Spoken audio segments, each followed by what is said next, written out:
Hello everyone and welcome back to a brand new video and welcome to round 8 of season 3 of our F124 My Team career mode. Yes, we're back this weekend here for the Canadian Grand Prix at the Circuit Gilles Villeneuve. Of course, if you missed out on the video that went live at the weekend from Monaco, I would highly recommend going back and check it out. We had a pretty good race out at the Monaco Grand Prix, of course, for not only myself, but also for the team generally as well there. If you take a look at the final result, Sergio Perez took the win. We came through right behind him in P2. It's Sergio's first win in I don't know how long inside this game. He won a Grand Prix. He's never won a Grand Prix inside this series, apparently. So that's Sergio Perez's first win inside the F124 My Team career mode, which, I'll be honest, I had no idea until we just checked it then. I had assumed he'd won a race early on in season 1. But if you take a look at the standings though so far, we have not finished off the podium so far in this campaign. We've walked away with a trophy from every single race weekend, but we have followed a bit of a pattern. We've had 2 wins, then a second, then a third. We've had 2 wins, we've had a second. Are we going to get a third here today? Only time will tell. Championship-wise, we've got a 77-point lead now over Charles Leclerc. We would be leading both titles by ourselves. So, yeah, we're just continuing to try and ride this wave for as long as we can inside this campaign. Perez knows what he's got to do as well. He has got to be 7th or higher by the time we get round to the contract renewals. Otherwise, he could be at risk of losing his seat as well there. So fingers crossed for our teammate. He can try and pull his finger out and get some big results over the next couple of rounds. Of course, if you're new around here as well, please do make sure you get yourself subscribed to the channel. I forgot to mention it earlier on in the week, but we have now ticked over 5,000 subs as well. So a massive thank you to everybody for their continued support. But yeah, anyway, let's head out then into qualifying here in Montreal. It is time to go qualifying in Canada. A historic track. Looks simple, it's anything but. Welcome to Montreal. Well, we have actually got changeable conditions then as we head into the Grand Prix tomorrow afternoon. So that's certainly going to mean that grid position might be even more important than normal. Might be far less important than normal. You just don't quite know what's going to happen with the strategy and with the weather. But does add, you know, that extra element to this weekend here in Montreal. It's honestly looking like it's meant to be similar to what we saw in the real-life Grand Prix. A lot of rain early on. And then the track is meant to dry out into the second half of the race there. But Montreal is a track I love, but a track the AI seem to be very, very good at as well inside the F1 game there. Sergio Perez up into E1 early on there. So maybe our teammate now, yeah, really starting to find some confidence in the car as well. We're just a little bit stuck behind Logan Sargent, who I do believe is on a lap himself. So hopefully down this back straight is going to give us a nice slipstream here. We haven't lost too much time behind him so far this lap. These ground effect cars obviously do a pretty good job at not losing too much around each other, as hopefully Bottas will stay out of the way. What on earth is that? The AI.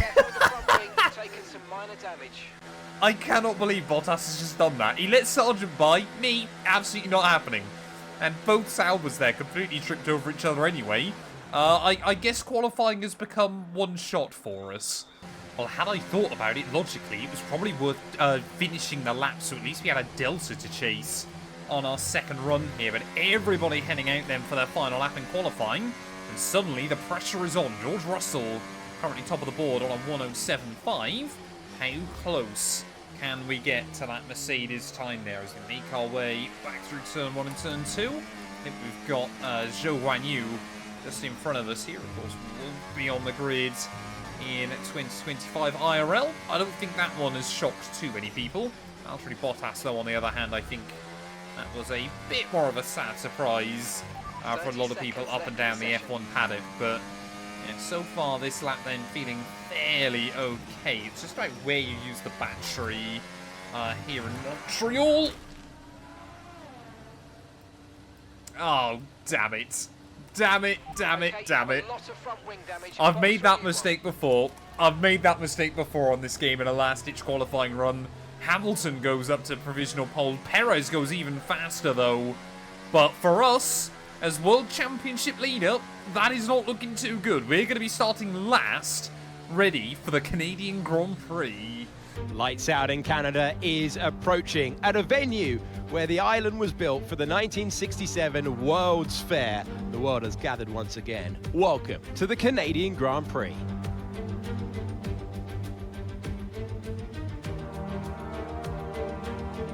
.7-mile circuit peaking at around 190 miles per hour. 2 DRS zones, 14 turns, tight corners, a narrow track, and the famous Wall of Champions.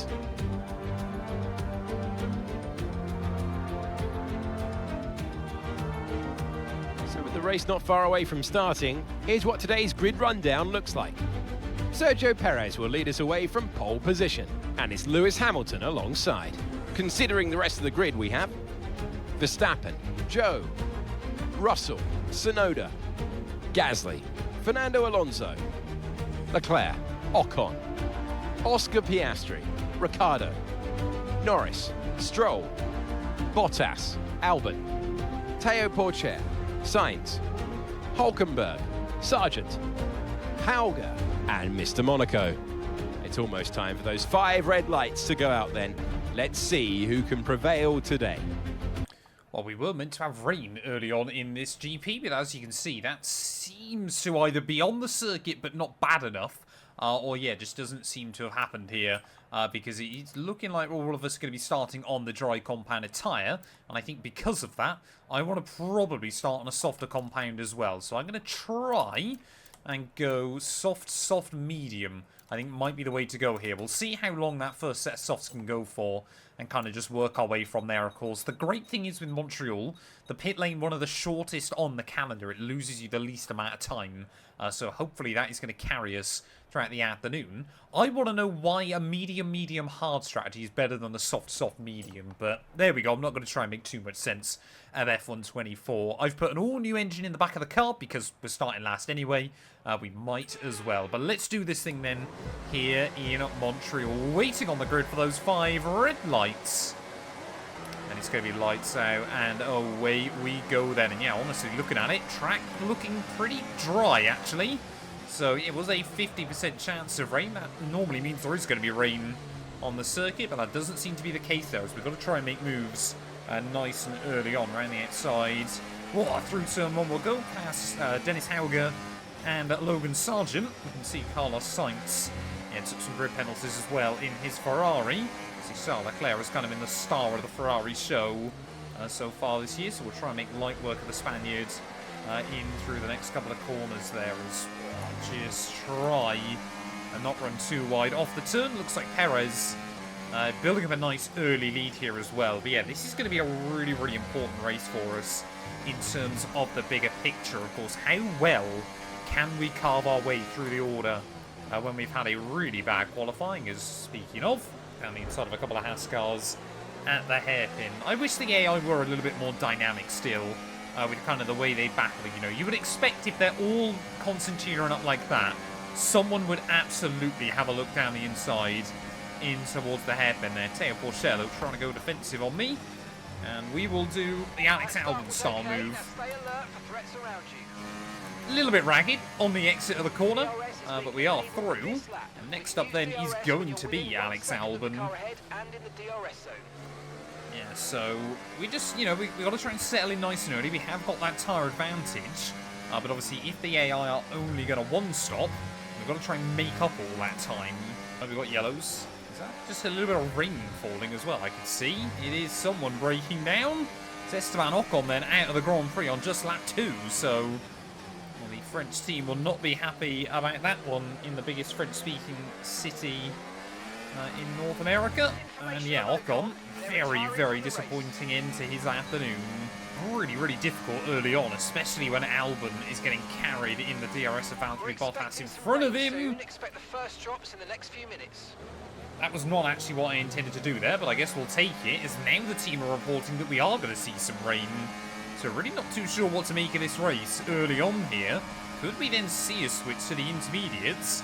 I mean, look at Albon's straight line speed in that car. We've got to try and use a bit of battery just to stay alongside him there, as we will hang on into P15, but Yeah, this is going to be a wildly unpredictable Grand Prix. 11.7 seconds. I'm just wondering, though, yeah, when that rain does arrive, you know, is it going to be bad enough for the intermediates? No, nobody knows. Oh, there we go. There's some drops. There are some drops now on the screen, so rain has rolled in very, very early here in Montreal. Like I said, I don't know how long the rain's meant to last, because obviously it could get heavy enough that we need the inters, but not last long enough to make it worthwhile. Really, really could be a confusing one, because we need to try and find a way around Bottas before the DRS gets disabled. There we are, starting to see a few bigger drops of rain, though, on the screen, Mark. Oh, Bottas! Pick a line, buddy. And obviously, yeah, you can defend the middle of the road, but it was just always a little bit sketchy as to where he was planning on trying to go there as well. But round him will move.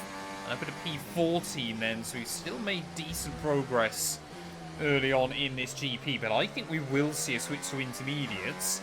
I mean, you see how much Lando Norris struggled off at turn 1. We've definitely got the upper hand on these softs. Oh, come on, everybody's really starting to concertina up in some very, very awkward spots at the moment. And I think we're just starting to get to that point where the soft compound tyre, they feel incredibly sketchy. But it's certainly not quite close enough yet for the wets. Okay, they're slowing down. It seems like there's some kind of problem with their car. Ricciardo struggling just a few spots up. I think he's running in about 10th place at the moment, just ahead of Oscar Piastri. But yeah, Tsunoda as well. Obviously, been a big story in the last few races about how much Yuki Tsunoda's pace has fallen off. Does seem like VCARB are back this weekend. Maybe have brought a couple of upgrades to Montreal. But definitely still not with the pace they had. Conditions are tough, but bear with it. I don't think the track's ready for intermediates yet. Yeah, definitely not ready for intermediates just yet, Mark. But we are definitely getting there. Oh, Ricciardo, just see there trying to defend from his fellow Australian. We just got to try and sit back and capitalise on this when we can. Homeboy Lance Stroll just trying to line up moves as well there. Where do we go? We'll have a look down the inside of Lando. We've got to. A little bit of wheel banging with our fellow Brit as well. Put the power down. Come on. Nice and easy. I think, yeah, we are pretty much there for the intermediates. Montreal is a fantastic track for kind of getting these horrible changeable conditions as well.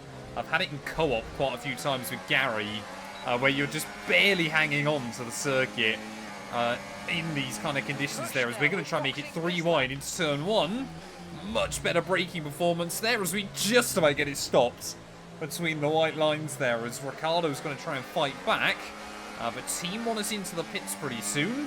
And I think when we do, yeah, I reckon we are going to bolt on a set of the intermediates here. You can just see it's starting to get a little bit too sketchy.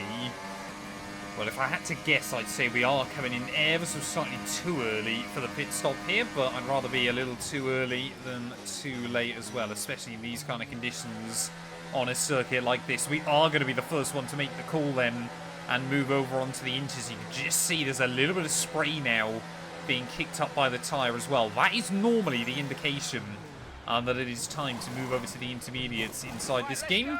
So hopefully we're going to make the right call, as we are going to be out right at the back of the field. Let's see how the car handles on pit exit. Pretty nice and tidy on the traction. So we make our way into turn 1 there. Well, what's the gap to Dennis Hauger? Definitely still a little bit of wheel spin, but I don't think this was a bad call. Are we closing in still? Yes. Oh, we just about are. Oh, we've got yellows. We've got yellows. Oh, that's going to be a red flag. No. No. Oh, that is so bad luck for us. Damn it, damn it, damn it. So obviously now all the AI are going to get a free pit stop. We taken like 2 seconds at Hauger on that lap, so it was definitely the right call by us, but we've effectively been reset in this Grand Prix. We're going to have to line up at the back of the field once again. So let's think very carefully about our strategy for the rest of this race. And team are now suggesting that we go hard tyres to the end of the afternoon. So obviously I can't see the conditions. It's really frustrating inside this game, but I'm going to guess that's going to be the right call. Maybe the rain has stopped, so it's kind of ruined that strategy element. Yeah, it definitely has. But we're going to be lining up once again at the rear of the field. It's 5 red lights. It's going to be lights out and away we go once again for what is now effectively a 22-lap Grand Prix with no pit stop for anybody. So a little bit frustrating with that. Obviously, we saw all that chaos back at Monaco. But I guess we've got to try and make moves happen again as quickly as we possibly can there, as trying to get around the outside of Hauber and Sargent once again. I genuinely wasn't trying to have a look down the inside of Hulkenberg there. I just didn't want to run into the back of him. Clearly, he seemed dead set on forcing me behind him there, so we'll send it into the next corner as well. Should have defended that one, sir, but yeah, I mean, Perez is still leading this one. He and Hamilton had built up an almighty lead early on in this GP. But yeah, I just can't believe that bad timing there. We would have been up inside the top 10 and on a slightly better strategy than most of our other runners, so I guess we've got to try and make moves happen as quickly as we can there, as down the inside of Théo Pourchaire. We've recovered a few spots this lap, straight back into P16. Oh, Ricardo's definitely still got those problems on that V-carb, because Bottas and Albon now are going to have to try and line up a move there, and I wasn't expecting Alex Albon just to kind of fall back as much as he did off of the chicane there. I forgot just how bad the drive would be in that V-carb car, as for some reason they've gone the same way as Aston Martin. V-carb and Aston Martin now inside this game, because of the graphics overhaul, seem to have entered their goth era, which is a little bit peculiar. As here we go, oh, Bottas! Ricardo there throwing a mean block down at the final few corners. So he used to terrorise Valtteri with his dive bomb attempts when they were at Red Bull and Mercedes, but now he's going to try and terrorise him with some defensive driving instead there, as these two still wheel to wheel through the first couple of corners. Can Valtteri get the power down? No, he can't. Oh, and we will have to try and spling the car to the inside there. Otherwise, I was going to risk front wing damage. Back into P14 we go. But hopefully, yeah, Ricardo won't be ahead of us for too long either there. That V-carb is definitely wounded at the moment, but could not get the power down. I'm not so sure Ricardo has got damage anymore. Either that or Red Bull, Toro Rosso V-carb, whatever, have fixed those issues. As we will go for a big send down in towards turn 1. Other problem, of course, we've got now is that everybody is on the same strategy, so we haven't really got an advantage anymore. Oh, we've just got to try and carve our way back through, and lines like that won't help. Well, so far this video really doesn't seem to be going my way. Engineer has now broken, apparently, so we'll get no kind of data on what's going on with him between now and the end of the afternoon, and I've only just realised I've got no idea how much footage we've lost. But at some point my face cam froze as well, so you might have to enjoy that for a few laps in the earlier stages of this GP. But yeah, now we've kind of got ourselves into a bit of a window. I don't really feel like I've got much pace over Lando Norris right now, so we're going to try and see if we can close in on him. I want to score points here, but how many points are we going to be able to get? Well, I've got no idea what's going on just up in front here, but it looks like Lance Stroll again is locked into a battle with both of those McLaren cars. Lando Norris and Oscar Piastri now both trying to move past the Canadian. Of course, yeah, we have seen Lance win one race on this game, and that obviously was here inside the driver career mode last season. So yeah, Stroll won probably for him where it mattered most. I think most drivers would either want to win the Monaco Grand Prix or their home race. But at the moment, yeah, these guys have kind of tripped over each other. But then there's another big gap to the cars in front. When the AI battle, they really do cost each other a lot of time around this circuit. But when they're just kind of in DRS trains, they are very quick. Right, well, let's see then what we can do against Lance Stroll here as we make our way down in towards that final chicane. You can see the Red Bull actually really struggling for battery usage right now.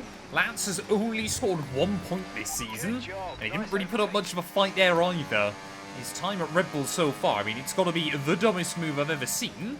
There we go, new fastest lap of the day. So we have definitely got good pace still in the car, but still at no point have we ran inside the top 10. Right, well, let's see if we can try and get a run on both of these McLaren cars as well then. I have opted for quite high wing angles this weekend, just because I was worried about that rain, but as we'll try and get a run around the outside of Lando Norris. It's orange team versus orange team, and you can see, yeah, Lando there definitely with a little bit more top end though. Again, the AI into that final chicane don't really seem to want to battle whatsoever. They're kind of just letting me by, which is a little bit peculiar. And we try and find a way around Oscar as well then, as you can see there's a 4-second gap up to Alonso. Whoa, further up the road. Come on, just really overdriving the car. And here we go then. Might be a bit of deja vu, but certainly easier when the car in front's got no DRS there, clean around the outside of Oscar Piastri. So we've got just over 10 laps to go still in this race. I think our teammate and those two Mercedes cars have absolutely pulled away. So interesting to see Mercedes now starting to get into the fight. But yeah, I'm not even convinced we'll catch up to Alonso by the end. Oh, Alonso! Alonso, I think he just hit the wall. Huge mistake there by Fernando. And that is certainly going to bring us inside the DRS range then of the Spaniard there. That's very, very unlike Fernando Alonso, though, to make a mistake like that. And yeah, there we go. We have got the DRS, so might be able to get another freebie towards the end of the afternoon here. But I can't help but feel that the red flag did kind of completely ruin the strategy element of this afternoon, as Fernando clearly saw us coming there with a great rate of speed and kind of decided that wasn't really worth his fight. We are still quicker than a lot of these guys, and obviously Charles Leclerc is my main championship rival. If we can get ahead of him by the end, I would take it. But we have rolled up to the back of Charles Leclerc then with just a few laps to go. But if Sergio Perez can win this race, it'll mean that everybody that's won a Grand Prix so far this year will have won back-to-back Grand Prix. We won the first two. Tsunoda won round 3 and 4. We obviously then won round 5 and 6. And it looks like Perez might win round 7 and 8 here. He just seems to be able to keep those Mercedes at arm's length at the moment. But I think everybody else is still looking to try and close in there. As, I mean, yeah, despite the extra wing angle, we have still got tremendous straight line speed there. And able to move past our big title rival in Charles Leclerc. He's one of the critical ones that we wanted to try and make sure that we were still able to beat today. Can we have a look down the inside of Pierre? Yes, we can. And we'll make another move up then in the dying stages of the afternoon. I just want to be in a position where if there's a fight on the final lap between our top 3, we could try and pounce. Right, come on then, just over 1 lap to go. And as one 2-2 Motorsport car looks to try and defend the lead, the other one looks to try and attack other drivers there as to the outside of Tsunoda. And even with just a lap to go there, still the AI, they need to defend more, don't they? If you're on the inside into that final chicane, unless you've got a huge tyre deficit, you're always going to try and defend it, aren't you? Zhou Guanyu versus Max Verstappen. That was not on my bingo card for battles we would watch inside this series, but I guess that's where we're at on this last lap. But will Perez be able to hang on? A rejuvenated Sergio Perez, of course, had the pace. He loves the Monaco Grand Prix circuit, and he really does seem to have found his form in this car with the last couple of upgrades there. But will Mercedes, who always go well around Canada, Lewis Hamilton, he's always loved this venue as well, will they be able to try and do anything there, as myself and Zhou Guanyu trying to close in on Verstappen here? These points could be critical come the end of the year in the World Championship. It's got a little bit of rear locking. That might cost us an opportunity towards the very end there, but one of those Mercs is right on the gearbox of Perez. I don't know whether it's Hamilton or whether it's George Russell here. You can see Verstappen trying to save energy there, as Zhou Guanyu and myself still trying to close in on him there. But out of the final corner, Checo Perez is going to take the win here in Montreal. Will we get Zhou on the run towards the line? Oh, this has been a drive and a half, and it will be rewarded with a trip to the top step of the podium. Sergio Perez wins. Well, that's 2 race wins in a row for them. I think they'll be really happy with that. I mean, 1 race win is great, but to have 2, you know that you've got it. You're a little bit more comfortable in your skin. This is a great sign of maybe what's to come next. A show-stopping performance from the 3 drivers approaching the podium right now. It's been an interesting Grand Prix, that's for sure.